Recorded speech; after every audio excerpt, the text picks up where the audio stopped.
Dare, the key to change and success. Today I want to talk to you about a powerful word, a word that opens doors, that breaks chains, that shapes destinies. That word is dare. Daring is more than just a verb. It's a call, a philosophy, a way of life. Daring means choosing action over inaction, courage over fear, possibilities over the limits we impose on ourselves. And yet, how many of us spend our lives waiting for the right moment, the right opportunity, the approval of others? How many of us let the fear of failure, the fear of judgment, or the fear of the unknown keep us trapped in a comfort zone that deep down isn't comfortable at all? But today I want to ask you an essential question. What if you dared? Daring is living fully. Look around you. Who do you admire? Who inspires you? It's not those who followed a pre-written path, avoided all risks, and chose the easy way. It's those who dared. Martin Luther King dared to dream of a world where every human being would be judged by their heart, not by the color of their skin. Marie Curie dared to venture where no woman had gone before and revolutionize science. Steve Jobs dared to imagine a world where technology would become an extension of ourselves. And what would the world be if no one had dared? Where would we be without the men and women who braved the unknown, defied norms, and pushed the limits? But you don't need to be a genius or an icon to dare. Each of us, in our own way, can choose boldness.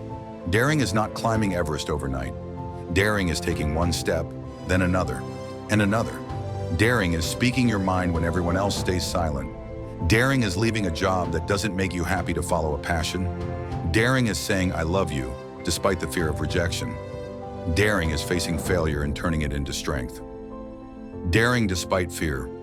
We all feel fear, fear of judgment, fear of failure, fear of loss. But fear is not an obstacle. It is a signal. It proves that what we are about to do matters. When you feel that fear, instead of stepping back, step forward. Tell yourself that it is a sign you are growing, breaking free, taking flight. Look at a child learning to walk. They fall, they get up, they fall again, and they try again. Never do they think, this isn't for me, I'm going to stop trying. No, they persist. They dare over and over again until they succeed. And yet, as we grow up, we forget this natural strength. We become prisoners of our doubts, our fears, and the expectations of others. We choose the certainty of a small, uneventful life over the greatness of a destiny built with audacity.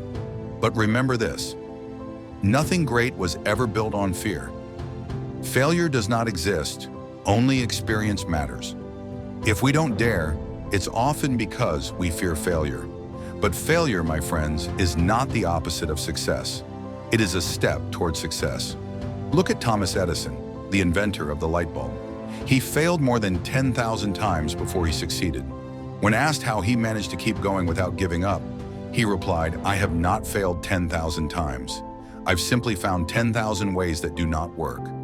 What an incredible lesson. Every failure is a brick on the road to success. Every rejection, every obstacle, every fall teaches you something. The only real failure is to never try. If you dare and fail, you will have learned. But if you never dare, you will have never lived. Daring is allowing yourself to shine. Many of us don't dare because we think we're not talented enough, not smart enough, not skilled enough. But who decides that if not you? We all have a light inside us, but too often we hide it. We shrink ourselves to avoid standing out, to avoid making waves. But the world doesn't need more conformity. It needs your brilliance, your audacity, your uniqueness. As Nelson Mandela said, our deepest fear is not that we are inadequate. Our deepest fear is that we are powerful beyond measure. So today, I challenge you, dare. Dare to believe in your dreams, even if they seem crazy. Dare to say yes to opportunities, even when they scare you. Dare to be yourself fully without compromise. Because in the end, when the time comes to look back on your life, you will never regret having dared. You will only regret the chances you didn't take, the words you didn't say, the dreams you abandoned out of fear. Daring is refusing to live as a spectator. It is taking control of your destiny, allowing yourself to fail, to succeed, to love, to create, to make mistakes, and to start over. Because life belongs to those who dare. So starting today, make a choice. Dare to live fully.